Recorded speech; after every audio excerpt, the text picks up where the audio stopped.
Well, actually not me talking, that I don't want to record, but the other stuff I do.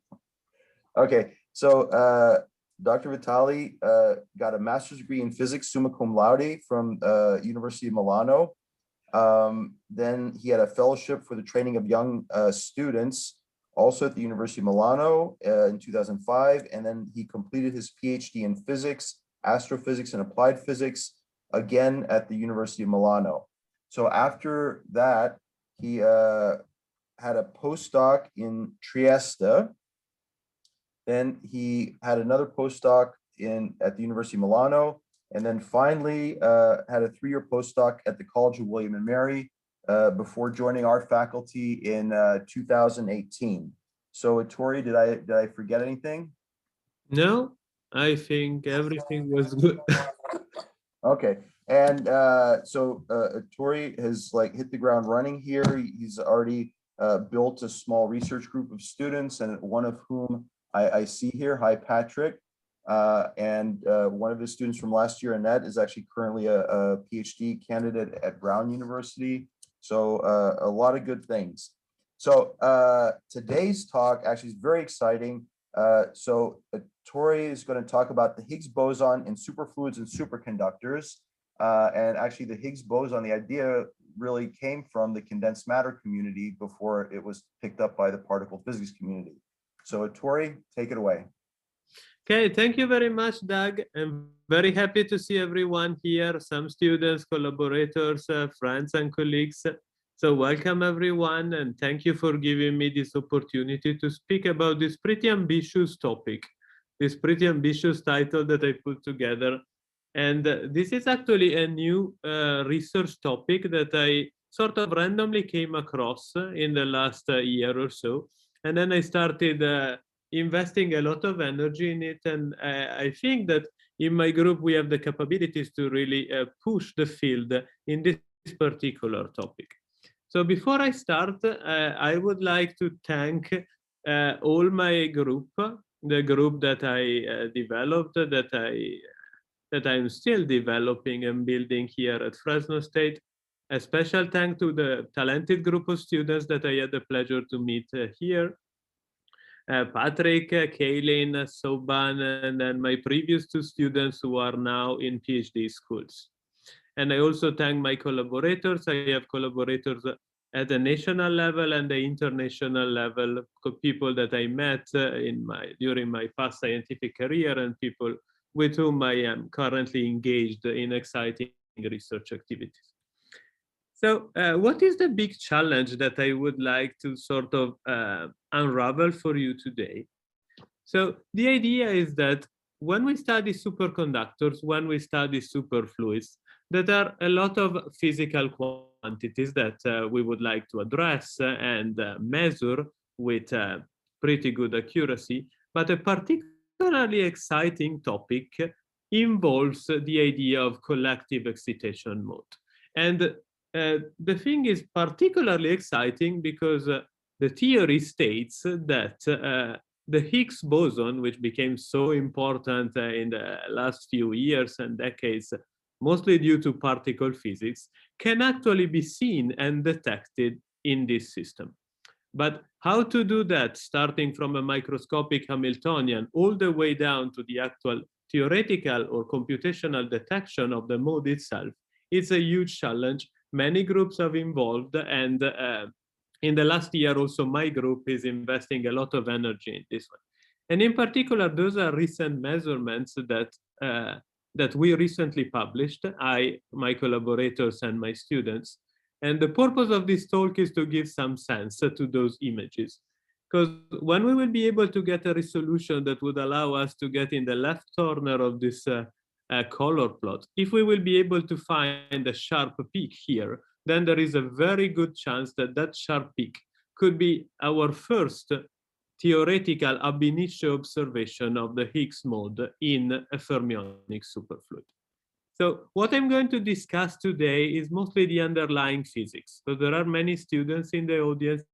So I would like to be clear and systematic and guide you in a path that would hopefully help you understand a little bit better about what are we talking about, what is this Higgs boson, why do we call it Higgs boson, and what is the physics underlying it.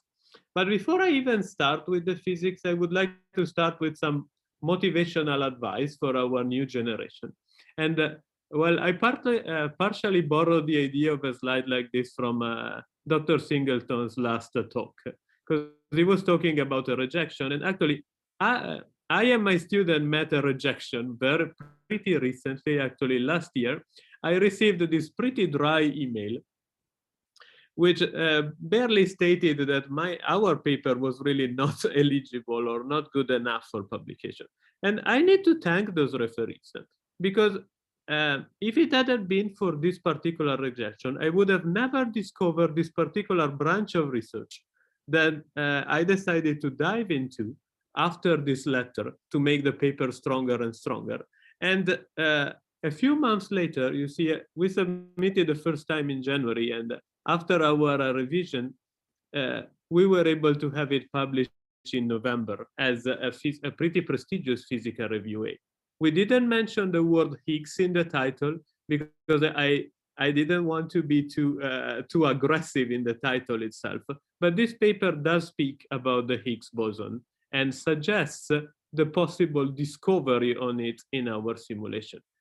And I take the opportunity to express my congratulations to my two students who were involved in the process and who gave me major contribution here. So that being said, what is the outline of my talk for today? Well, I will start pretty basic, because in my opinion, that's the best way to understand physics. And we will go all the way down to the idea of phase transitions and different phases in macroscopic systems.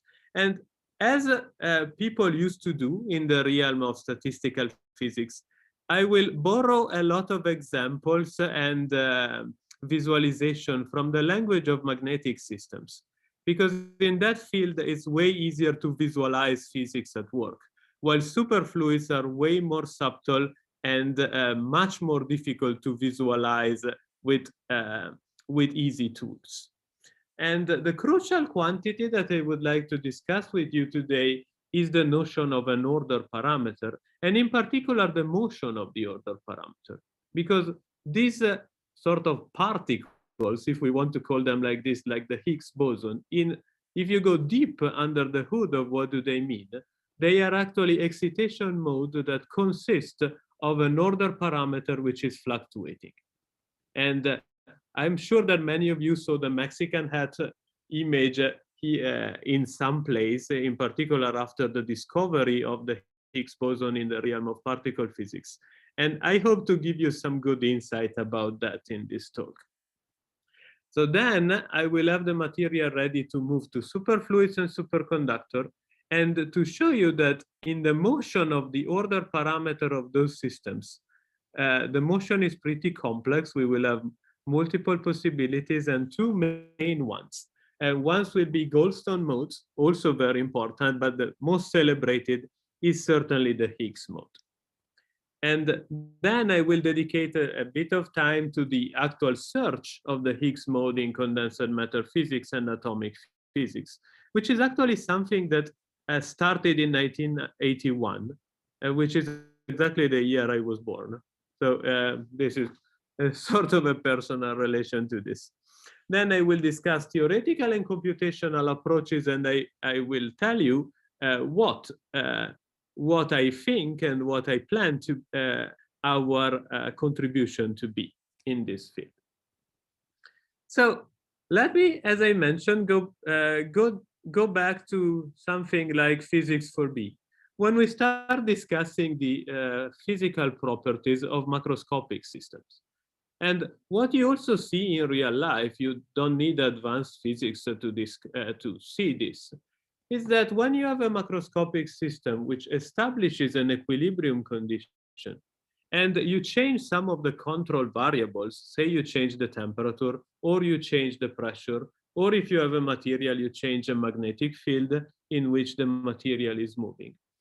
Sometimes you don't see major changes in the behavior of the system, but sometimes you see some spectacular changes, like water boiling, like a magnet becoming a ferromagnet, and so on. There are many, many examples, including the standard four phases of simple materials, gas, liquid, solid, and plasma, magnetic phases like paramagnets, ferromagnets, and many other possible magnetic phases.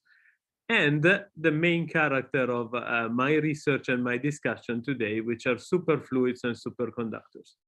Those are two phases of matter that displays very, very unusual and counterintuitive features.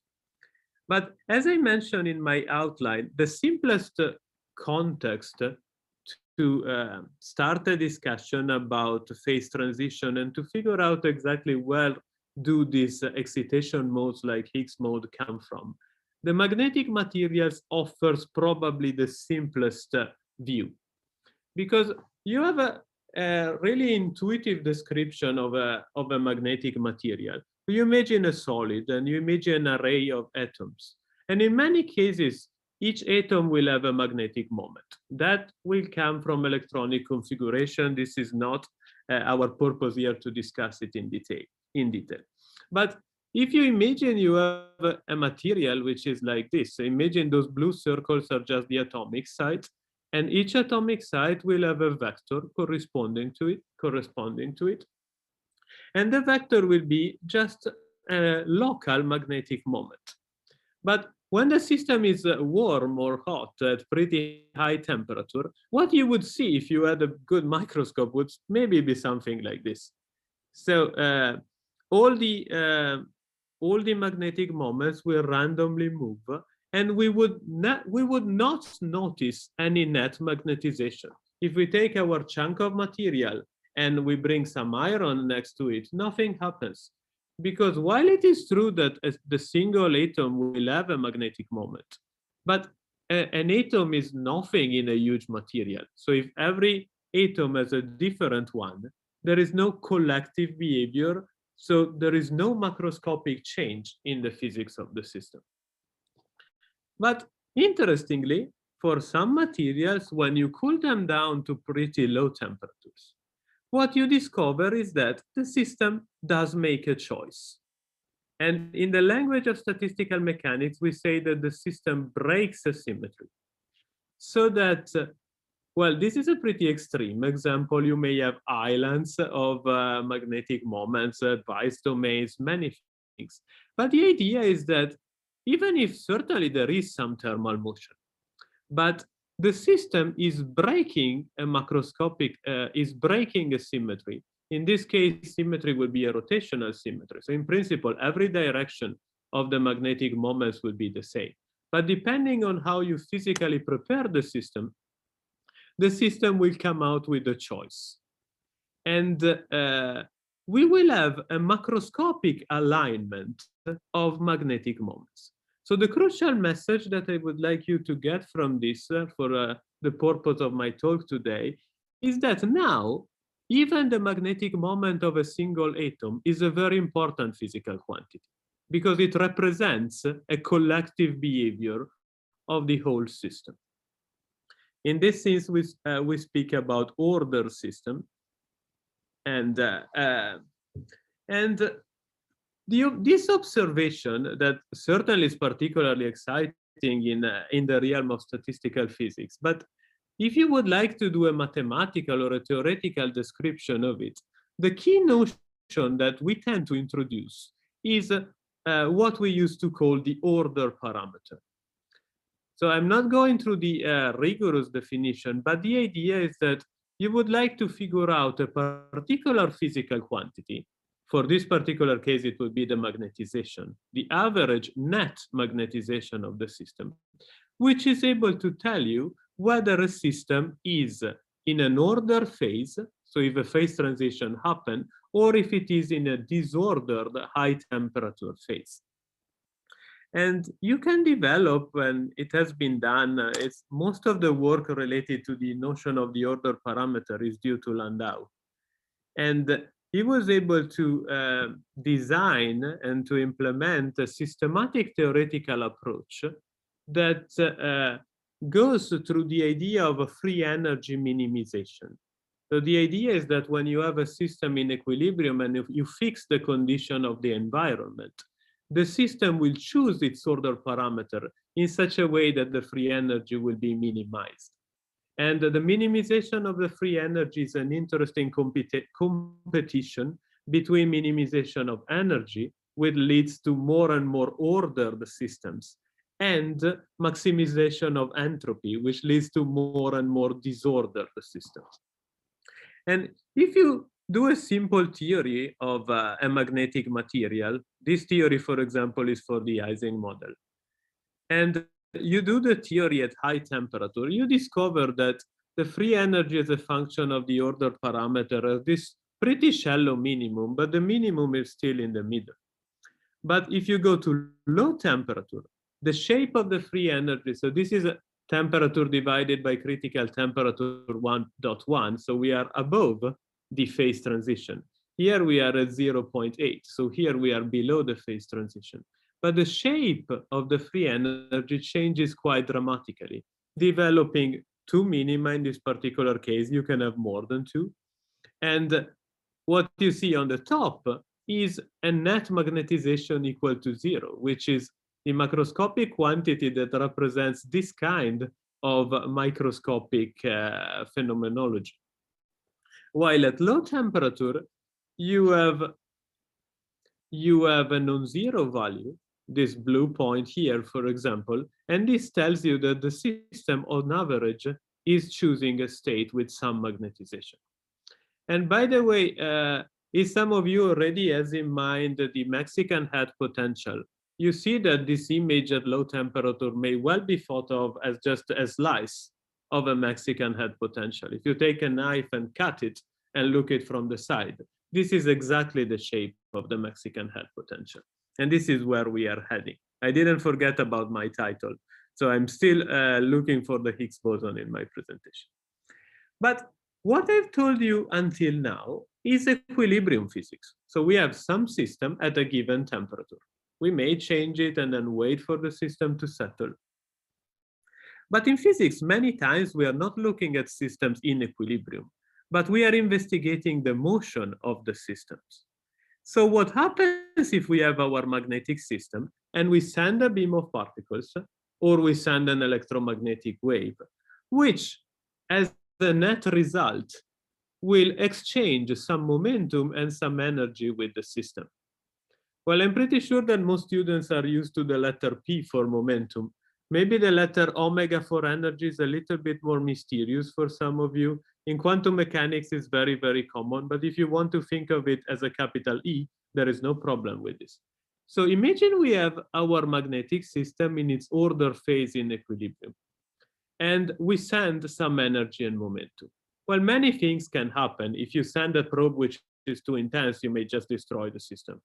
But normally, if you send a probe whose intensity is low enough, and also the energy is small enough to be compatible with the energies of the internal motion of the system, to be of the same order of magnitude, what you can set up is a very well organized collective mode of the system. So all those are animations that I designed, and maybe some student can become interested in designing those kind of videos. I would be very happy to discuss those with you. But you see that here, the system received a given momentum, a given energy, and the system is start developing what we used to call a spin wave. So you see that this is not a random thermal motion. This is a very well organized motion where the order parameter of the system starts moving as a result of an external perturbation hitting the system.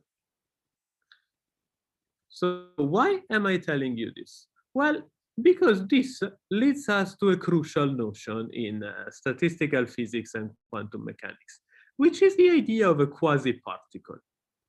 Because the way we view this particular motion, which I keep animating here, is like a particle appearing in the system. This is a notion that may look a little bit counterintuitive, because from classical mechanics, when we think of a particle, we think about something with a very well-defined shape and like a football or something. Well, in quantum mechanics and statistical mechanics, the notion of particles is much more nuanced. And a particle is characterized by a well-defined relation between energy and momentum. And this is what defines a particle. So a probe setting an order parameter in motion is what we call a particle being created in the system. And in particular, these spin waves are what we call magnons. And those are very famous. They are, there is a lot of research about them. Studying the magnons in condensed matter system is it's a very hot topic, though it's not the topic of my talk today.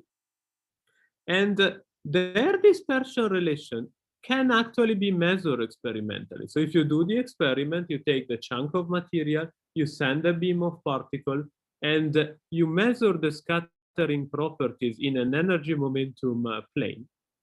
What you do is you compute a very interesting physical quantity, which is called the dynamical structure factor of the system. And for the magnons, it looks like the figure on the right corner, the bottom right corner of here. I also added an image for phonons, which is another very common quasi-particle that exists in physical system. And those are the ones that you feel as sound waves. While the magnons are a rotation of the magnetic moments, mostly precession-like rotations of the magnetic moment. So this notion is very important because the Higgs mode is this kind of quasi-particle, and I'm getting there. So the last notion that I need to just complete our background theory is what about the mass of those modes?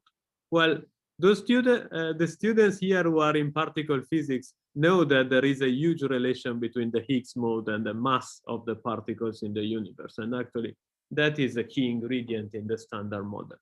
But in general, whenever you have this kind of mode happening or being created on top of the equilibrium configuration of a physical system, we decide if the mode has a mass or not. And how do we do that? Well, if you recall the simple definition of kinetic energy in classical physics, then you know that if a particle has mass m, the kinetic energy will be a quadratic function of the momentum, precisely p squared divided by 2m. But if you dive into relativity theory, you know that you can also have particles with zero mass, which in Newtonian physics is not really a well-defined concept. If you have zero mass, you don't have the particle. But in relativity theory, you can have particles with zero mass, and the photons are certainly the most famous example. And if that happens, you know that the kinetic energy is just the speed of light times the magnitude of the momentum. So in general, when you have those new particles, new quasi-particles arising in a many-body system, what we do is we compare the dispersion relation, which we can measure experimentally, or hopefully, as I would like to do in my group, measure it starting from the Hamiltonian in a computational calculation. We look at the dispersion relation like if it were a relativistic energy momentum relation. And this allows me to decide if the particle has a mass or not. Then I defer to quantum field theorists for more detailed discussion of this point. So how about abandoning the realm of magnets, which hopefully were useful for you to have an idea of what kind of phenomena I am after here. The system that I am mostly interested in are superfluids and superconductors, which are essentially the same kind of system.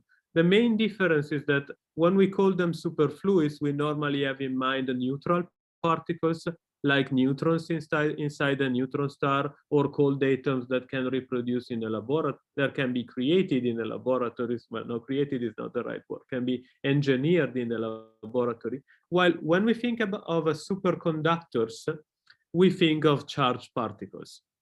Well, most commonly electrons, although a superconductor of protons belongs to the theories describing the interior of neutron stars. But by far, the most famous kind of superconductivity that we are aware of is the condensed matter one, which is always due to electrons.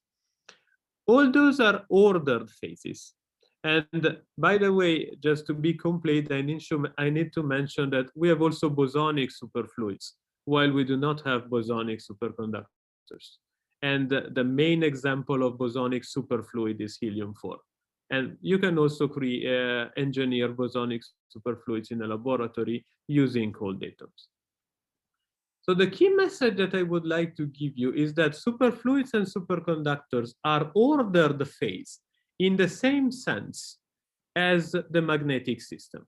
What changes between the two situations is the order parameter. Because in a magnetic system, the order parameter is a magnetization. And when you have the order phase, you have a macroscopic number of atomic sites which display the same magnetic moment. In a superfluid, you will have, sorry, a macroscopic numbers of particles described by the same single particle wave function. Like, if you imagine an electron in a solid, you may think that it is in a 1s orbital, for example. But the orbital of a given electron in a system which has an Avogadro number of electrons is not that of a crucial information. But if the system becomes ordered and all the particles become described by the same orbital, then you have a superfluid or a superconductor.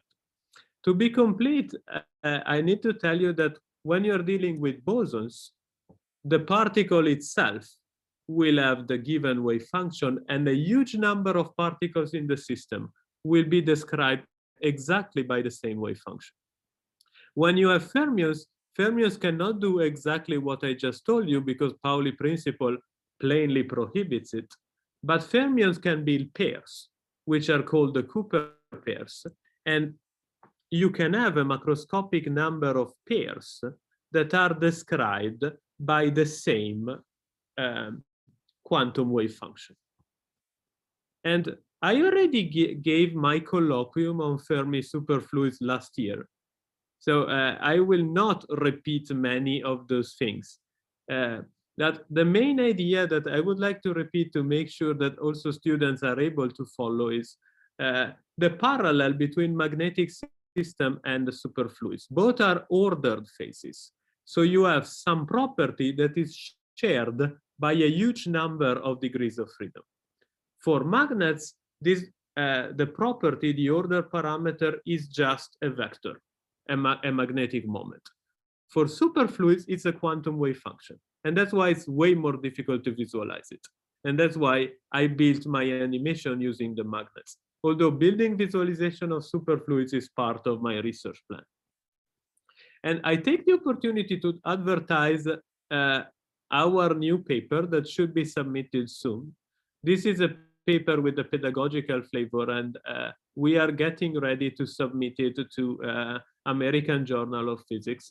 And we decided that this was going to be Annette's first paper as the first author, because this was mostly the topic of her master thesis that she did with me here. Okay, so what about the order parameter of a superfluids? Well, this has been discussed in theory starting from the 50s. And the order parameter of a superfluid is a quantum wave function. So as I told you before, how does the system choose its own order parameter? By minimizing a free energy. Well, in the language of superfluid, typically the word action is more common than free energy, because here the impact of quantum field theory and particle physicist is stronger. And in that field, action is a way more common term than free energy. But the idea is exactly the same. And Ginzburg and Landau invented the first simplest expression for the free energy of a superfluid as a function of the order parameter. So the system will choose the psi to minimize this kind of object. And this is where the very famous Mexican hats come from. Because if you limit your attention, you cannot plot this as a functional, that would be infinite dimensional. But if you imagine a uniform configuration and you plot this kind of function, what what you find is exactly the shape of this Mexican hat. And if you do the equilibrium theory, you would discover that in a superfluid would have a given value of the amplitude of the order parameter, and the phase can really be any value, which is exactly like the magnetic moment of a magnet can decide to put in arbitrary direction. Even here, the phase, which would make you rotate around the axis here, can be anything, and the system chooses and breaks the symmetry, exactly like magnets do.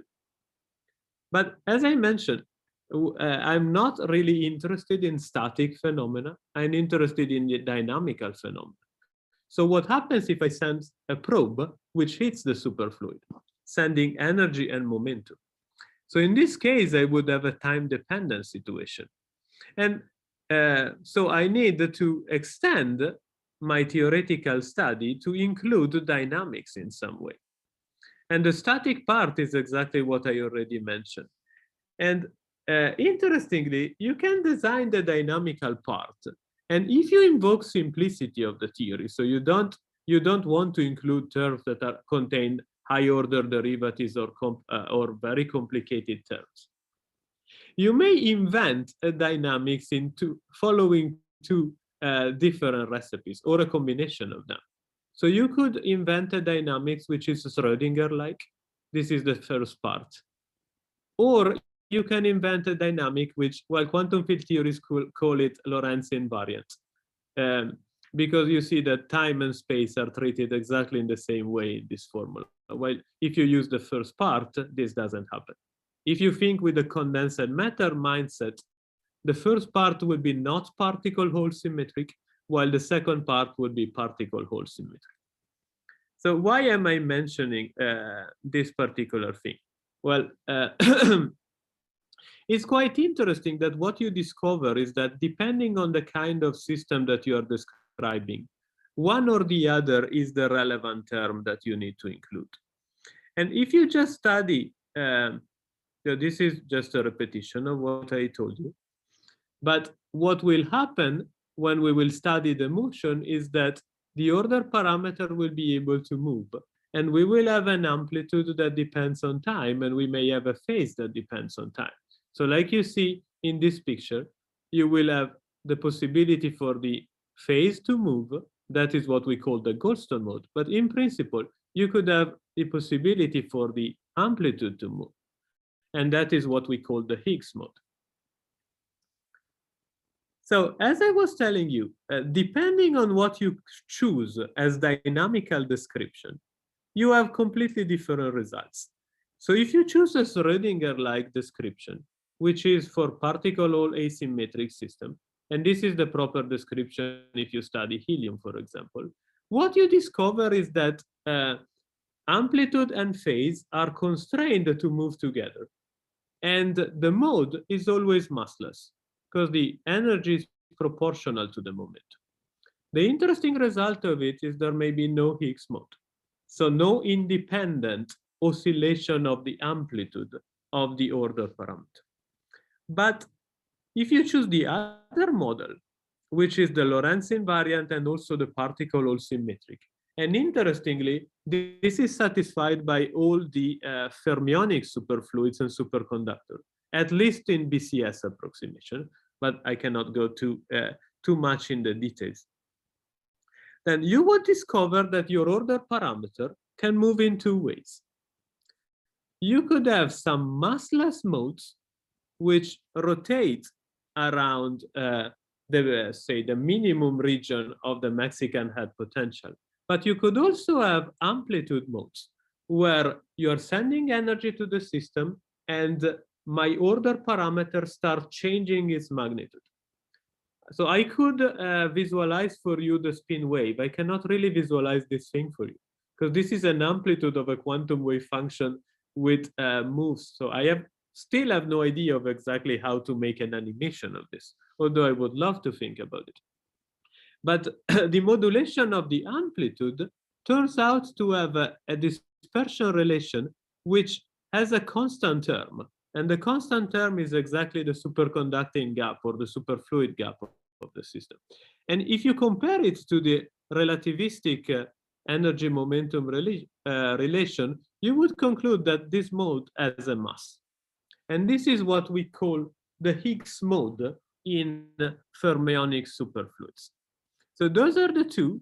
This is a theoretical sketch relying on Ginzburg-Landau theory. And you see, well, those are just two slightly different conditions. We can just have a look to the right part. Depending on the parameters of the model that you choose, you will have Goldstone modes that go to zero when the momentum go to zero. They are massless. And Higgs mode that are gapped. And what happens is that your order parameter, if you have a Goldstone mode, will just move along the minimum direction. And since it's a flat region, no energy expense is needed. That's why the energy can go to zero. While the red line, the oscillation that we call Higgs mode, this costs energy because it goes uphill. It's actually pretty steep, just to speak in very simple terms. So just for the quantum field theorists and particle physicists in the group here in the audience, also in electroweak theory, there is an order parameter, which we may call superfluid, and it's typically called Higgs field.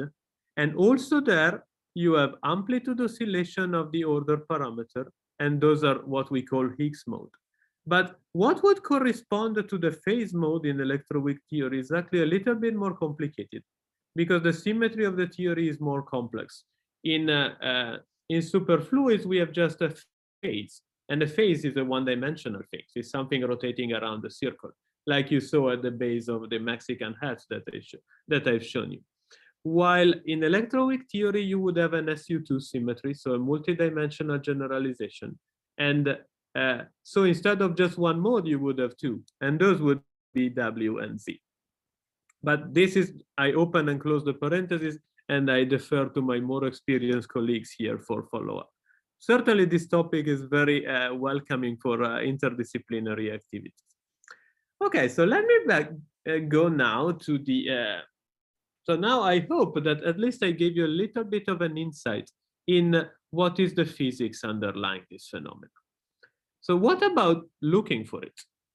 Well, the search started actually at the very beginning, and as far as I know, probably the first idea came in condensed matter, not really in particle physics.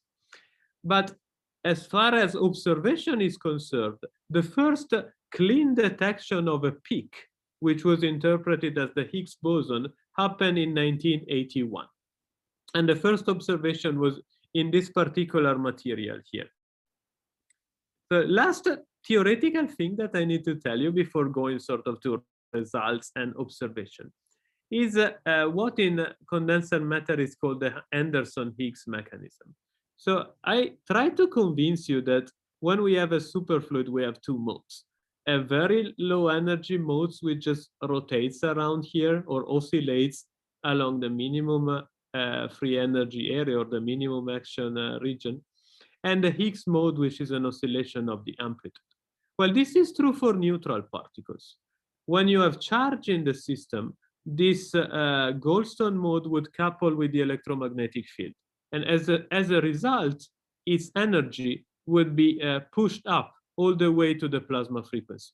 Plasma frequency is what gives a color to a material. It's a very interesting property.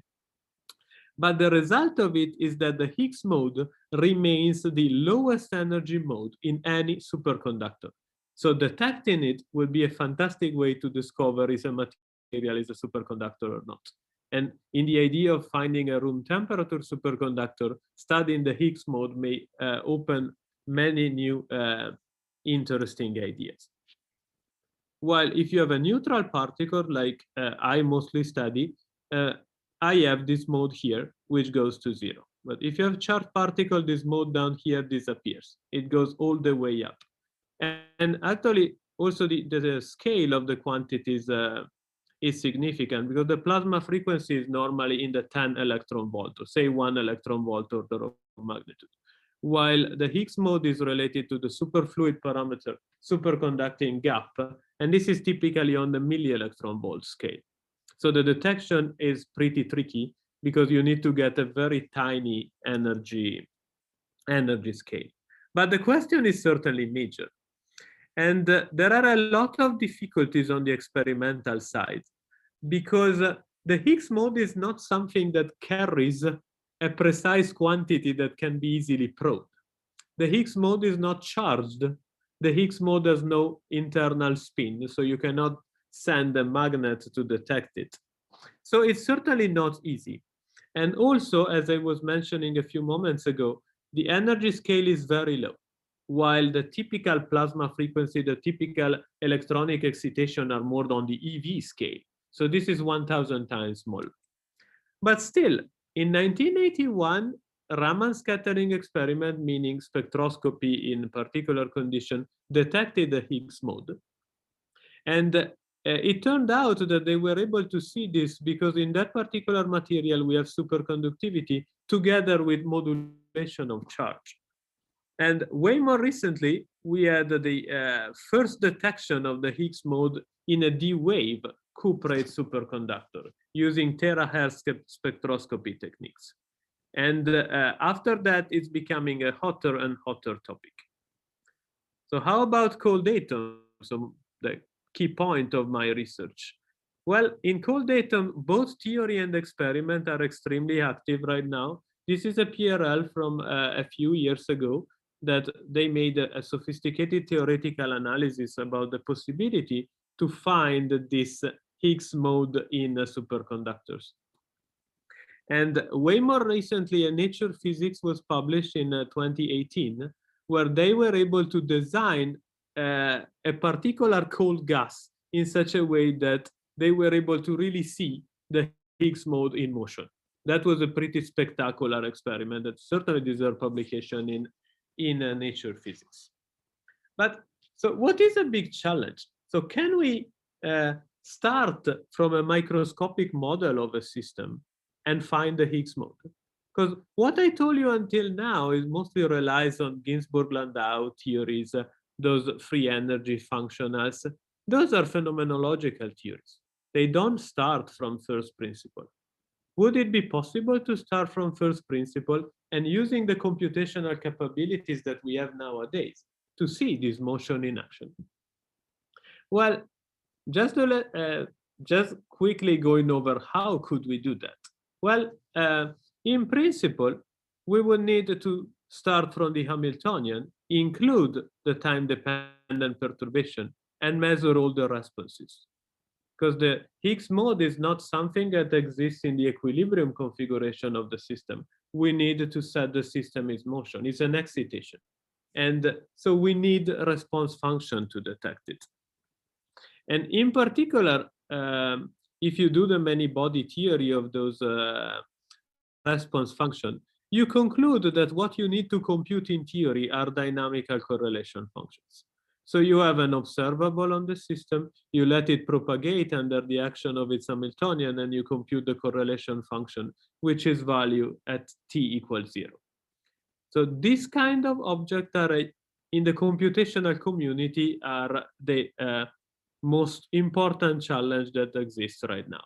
And in my group, we do this. We publish a result about this kind of functions. And they are crucial because they allow us to tell and to make predictions about how will the system react or respond to a given external probe. That is basically asking questions to the system while setting the system in motion.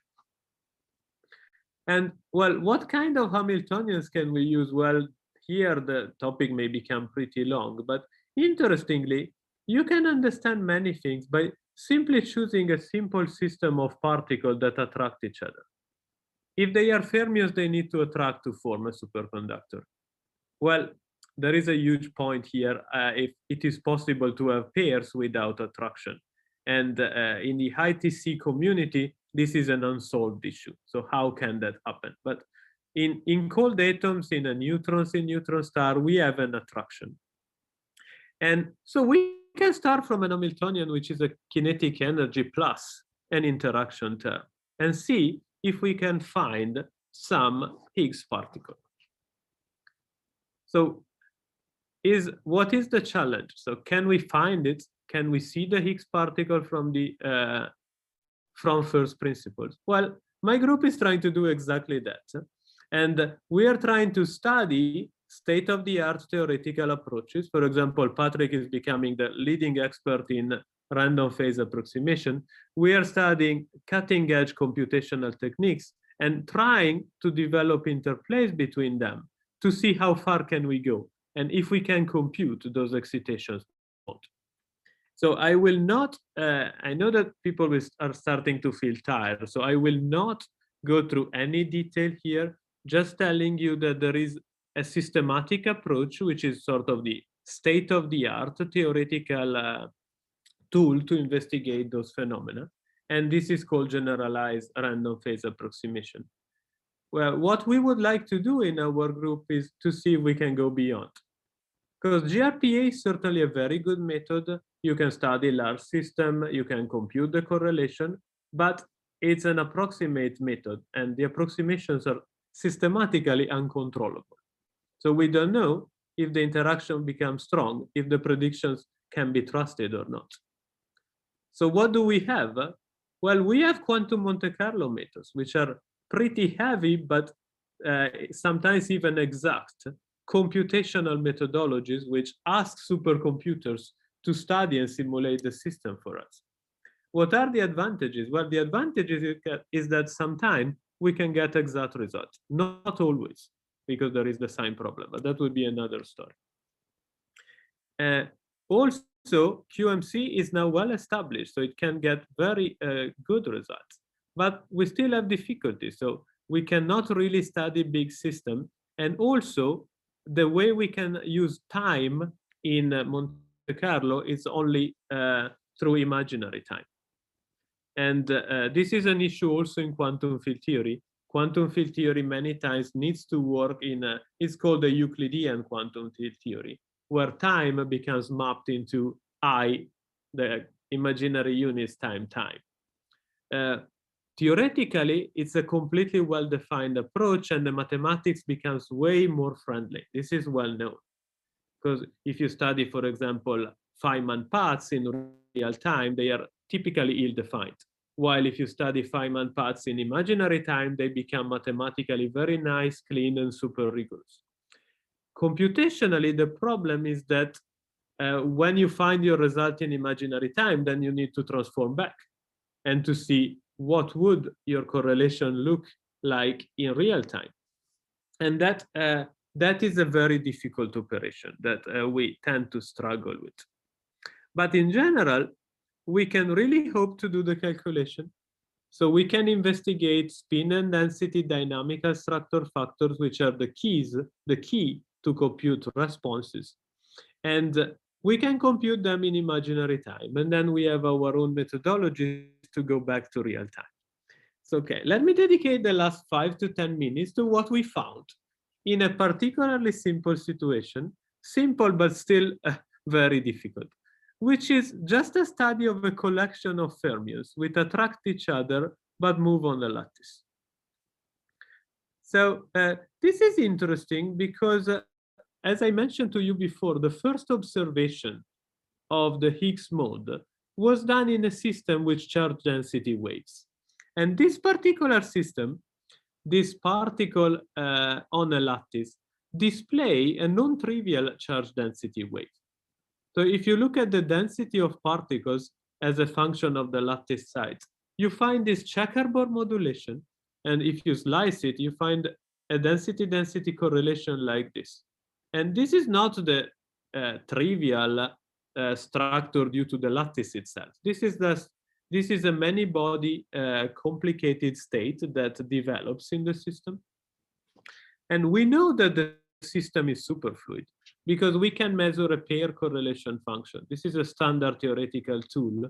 If you measure a pair correlation and you discover that the function doesn't go to 0 in the long distance limit, you know that the system that you're studying is a superfluid. All those calculations have been done with our resources here at Fresno State. So we have a superfluid with charge modulation. So it immediately comes to my mind that this may mirror the first measurement in 1981, where they were studying a superconductor with charge density modulation. So if they found a Higgs mode there, can we find a Higgs mode here? Well, this is the calculation of the response function which we did using four different theories. Well, the simplest is just the non-interacting system. So this is the system without interaction. So you see a pretty broad signal.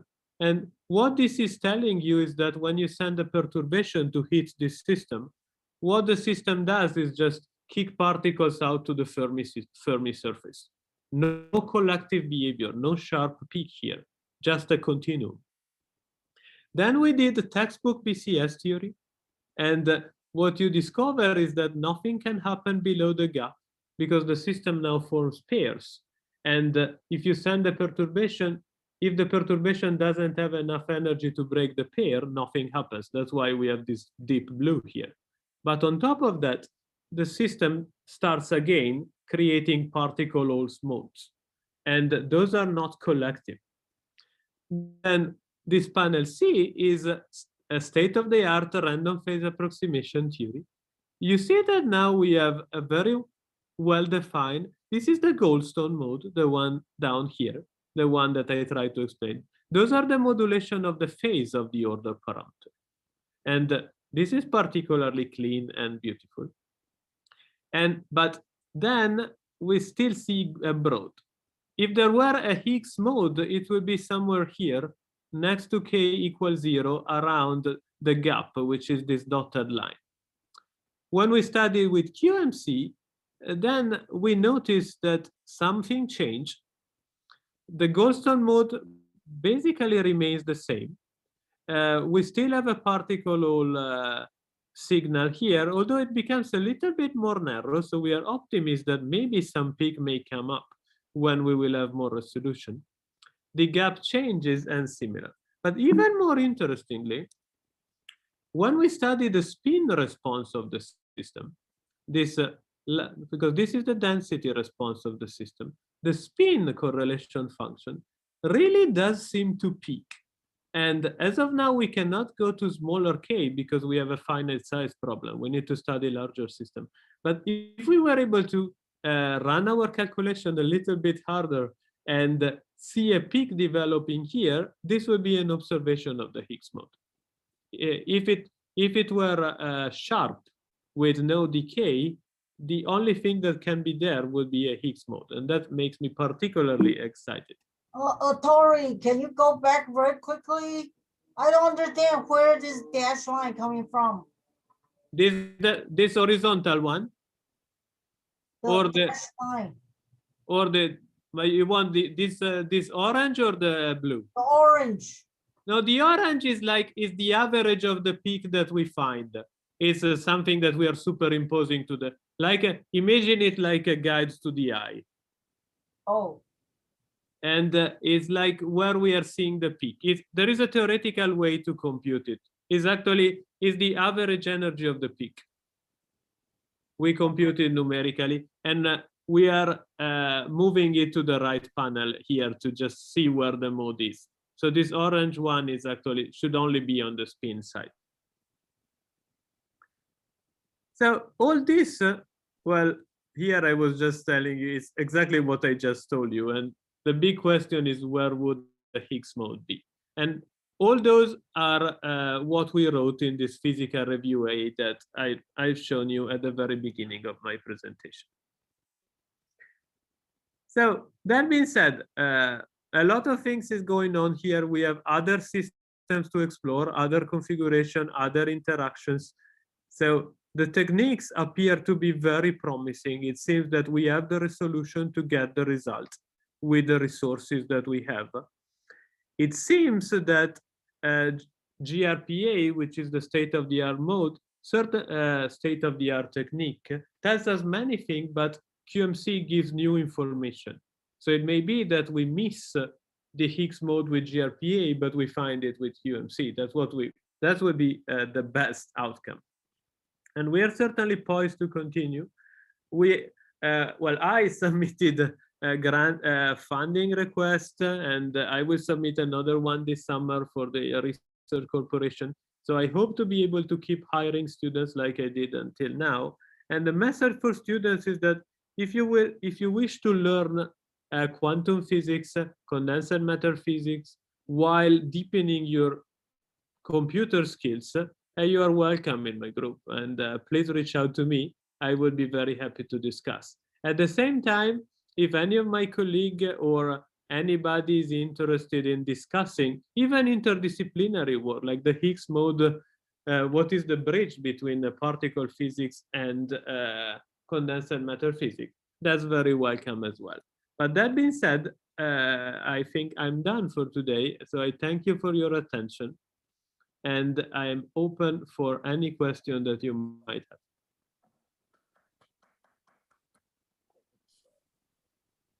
Hi, Ettore. Hi. Yeah, I have two questions. So is the Higgs in this talk the same as the one discovered by Atlas and CMS experiments in 2012 with a mass of around 125 GeV? So are you talking about the particle physics experiment? Yeah, are we talking about the same Higgs particle here? Well, you can call it an analog in the sense that the two it's not the same particle in the sense that the energy scale is completely different, but it's the same kind of fluctuation of the amplitude of an order parameter. I see. But it's not, so I'm not meaning that the particle that comes out here is exactly the same Higgs boson that exists in the standard model.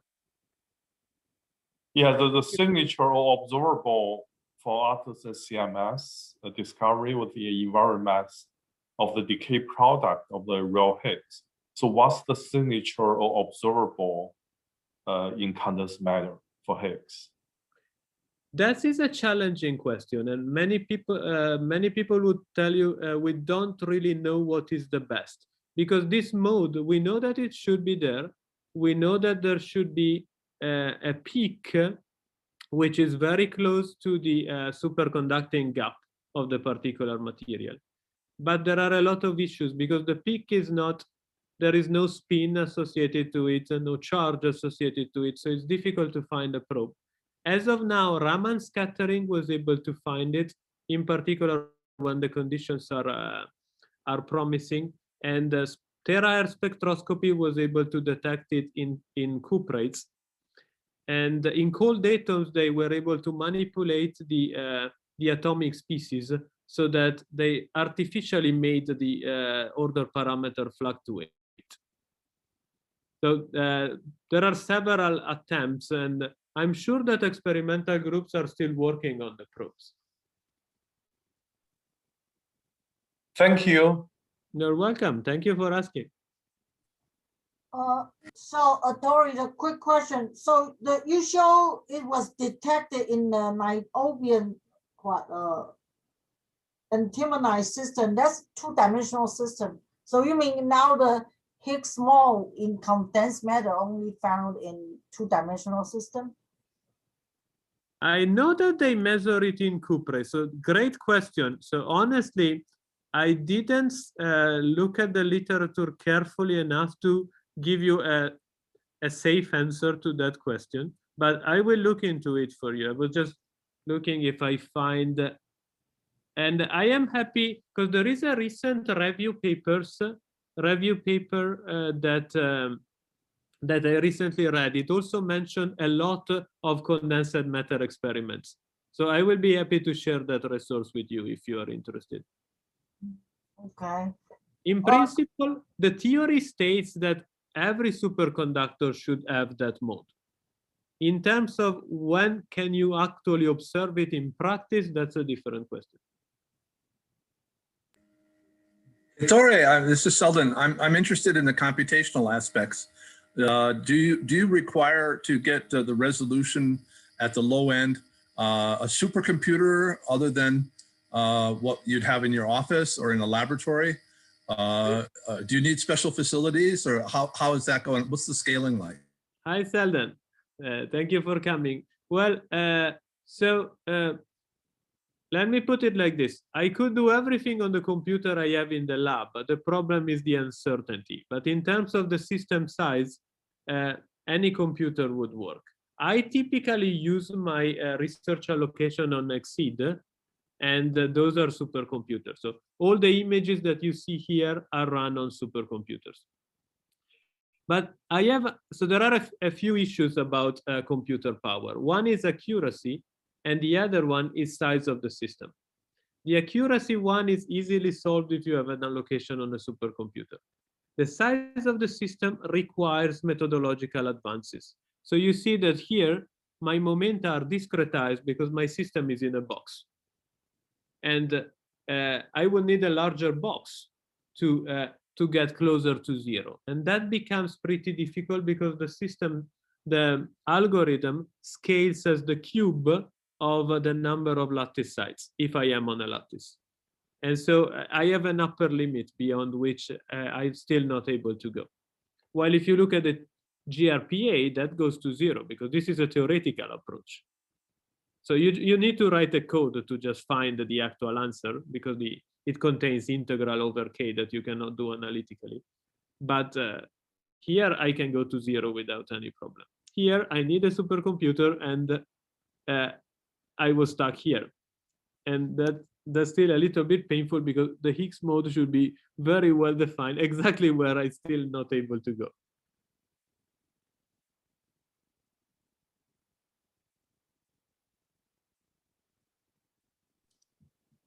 Ettore, how much finer would you have to cut your lattice up in order to see, do you think, to see that peak that would be evidence of the Higgs? Well, I am pretty optimistic here. So I think that this signal is already going in the right direction. But if I could cut in half, that would be great. But that would mean multiply, because this is a 2D system. So cutting half would be a system which is 4 times longer, 4 times bigger in total. And what is the cube of 4? So that would be the computational time that I would need on top of the one that I already did with my current methodology. Or find a system where the effect is cleaner in a different regime. So is it the cube of the number of sites or the cube of the length? Is the cube of the number of sites. No, the one that you mentioned would be a fantastic scaling. Nobody was able to design a many-body method with that scaling. So scaling with the linear size, that would be a huge upgrade in the computational community. Our method is already in the good family. So you mentioned the accuracy. That's the accuracy of the results. Are there also precision issues? For example, do you need high precision arithmetic due to cancellations or presence of proximity of poles? What's the issue with precision of computation? Well, in terms of numerical precision, with double precision, we do everything here because we can never squeeze the Monte Carlo error to be so small that you recognize something that is beyond double precision. It's really out of reach for us. But in terms of statistical uncertainty and keeping it as low as possible, that requires simply running for a long time.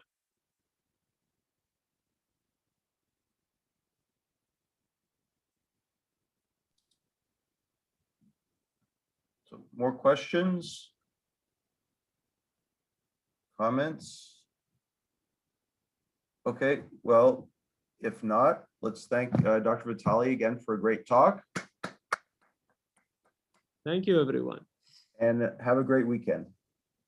Have a great weekend, you all.